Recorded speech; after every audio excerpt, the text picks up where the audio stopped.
안녕하세요. 고건영입니다. 지금 이 순간에도 전 세계는 기후변화로 인한 홍수, 산불, 태풍 등 다양한 자연재해에 직면해 있습니다. 특히 목조 건축물의 경우 화재와 수해에 취약할 수밖에 없는데요. 그런데 놀랍게도 중국의 자금성은 600년이 넘는 시간 동안 수차례의 자연재해를 겪으면서도 그 원형을 상당 부분 잘 유지해 오고 있습니다. 과연 자금성은 어떠한 방식으로 낙뢰와 화재로부터 지켜졌을까요? 그리고 앞으로 더욱 심각해지는 자연재해 속에서 과거의 시스템이 그 가치를 계속 잘 지켜나갈 수 있을지 궁금합니다. 그래서 오늘은 자금성의 화재 방지 시스템을 알아보고 전통 건축물 보존의 지혜를 살펴보겠습니다. 맨 처음 자금성을 지었을 때 태화전은 그 규모가 매우 커서 현재의 2배 정도가 되었다고 합니다. 그렇다 보니 뒤에 있는 중화전과 보화전이 현재의 위치보다 훨씬 가깝게 위치하게 됩니다. 때문에 이 건물들은 역사 속에서 명나라 때 3번, 청나라 때 1번, 모두 4번의 화재가 있었고 4번 중건을 하게 됩니다. 명나라 때 3번의 화재는 모두 벼락으로 인한 자연재해였습니다. 또 3대전이 서로 가깝게 붙어 있다 보니 한 번 불이 나면 순식간에 옆 건물로 옮겨 붙게 되지요. 처음 화재가 났을 때부터 태화전의 크기를 줄이고 3대전 간의 거리를 넓히려 했지만 그러려면 3대전의 기단까지 개조해야 하기 때문에 인력과 재력의 손실을 감당하기 어려웠고 그래서 원래의 모습대로 중건할 수밖에 없었습니다. 그런데 명나라 만력 연간에 또 한 번의 화재가 발생하자 3대전의 크기를 축소시키고 전각 간의 거리를 넓히게 됩니다.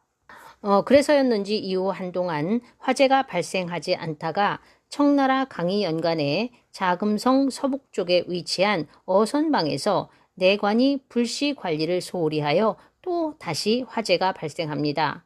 불길은 서북풍을 타고 남쪽으로 세차게 번져 태화전 서쪽의 목재경사 복도로 옮겨 붙게 됩니다. 이로 인한 태화전과 그 동쪽의 목재경사 복도가 모두 불에 타게 됩니다. 이후 강희 34년인 1695년에 태화전 복원공사가 시작됩니다. 이때 공사 책임자였던 양구는 태화전의 과거 화재들이 건축물 양쪽의 목재 경사 복도에서 시작되었다고 보고 강희제에게 목재 복도를 벽돌로 만든 방화벽으로 바꾸자고 건의합니다. 이 건의는 강희제의 승인을 받게 됩니다. 이때 만든 방화벽은 건축물 양쪽에서 발생하는 불길이 동서 방향으로 번지는 것을 막아 태화전의 방화에 중요한 역할을 하게 됩니다. 각 방화벽 사이의 지붕 구조는 서로 연결되지 않아서 불길이 지붕을 타고 번지는 것을 막게 됩니다. 이러한 방화벽 배치는 화재 발생 시 불이 잇따라 번지는 상황을 방지하게 되지요. 화재 방지를 위한 또 다른 조치로 자금성의 중요 전각 주변에는 문 앞의 바다라는 의미로 문해라고 불리는 물을 담는 항아리를 설치했습니다. 문해는 불이 났을 때 손쉽게 가장 먼저 불을 끌 수 있는 화재 대비용 소방수를 담는 용도로 사용했지요. 흥미로운 것은 겨울철에 항아리 물이 얼면 소방수 역할을 할 수 없기 때문에 지프로 만든 두꺼운 덮개를 씌우거나 속옷을 입혀주기도 했다고 합니다.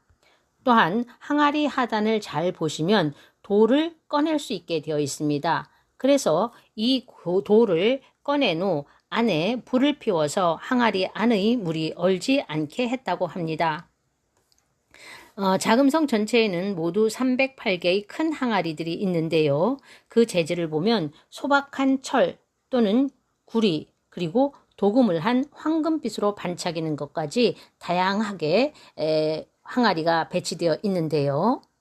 항아리 배치는 각 건물의 중요도에 따라서 태화전, 보화전, 건총문 등 핵심 구역에는 도금한 청동 항아리가 놓이게 됩니다.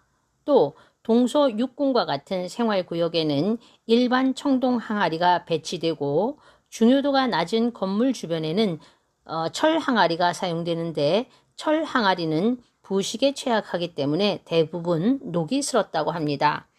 이러한 배치는 청나라 궁궐의 건축 등급 제도와 자금성 건축물의 등급 제도에 직접적으로 부합한다고 합니다. 이들 항아리 중 도금한 항아리를 자세히 보시면 표면이 긁혀져 있습니다.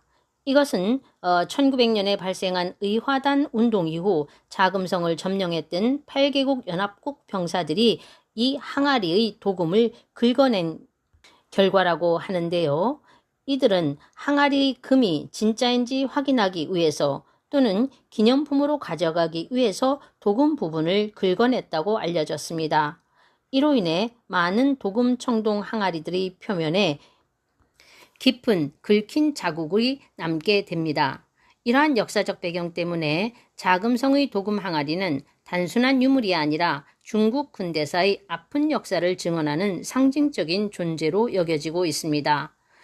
또 대부분의 항아리에는 제작 연대와 제작 장소, 제작자의 이름이 새겨져 있습니다.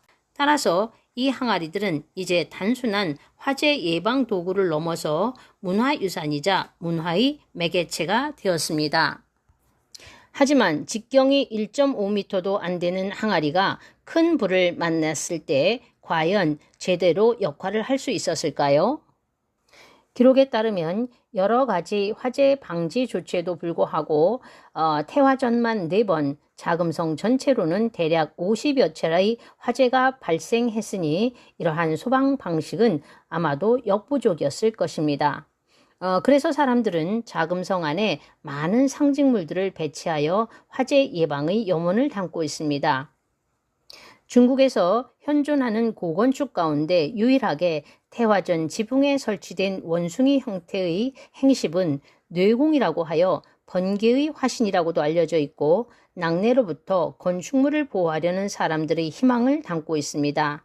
또한 문현각처럼 오행상극설에서 물이 불을 이긴다는 원리를 적용하여 지붕을 검은색 기와로 올린다든가 또는 자금성 외조에 나무를 심지 않아서 화재 발생 시 나무로 불이 옮기는 것을 막으려는 노력도 했습니다. 아마도 이러한 다양한 시도와 사람들의 간절한 염원이 600여 년 넘는 세월 속에서 자금성이 원래의 모습을 잘 간직하며 건재한 것이 아닌가 생각해 봅니다. 오늘 제가 준비한 영상은 여기까지입니다. 시청해 주셔서 감사합니다. 구독, 좋아요 잊지 마세요.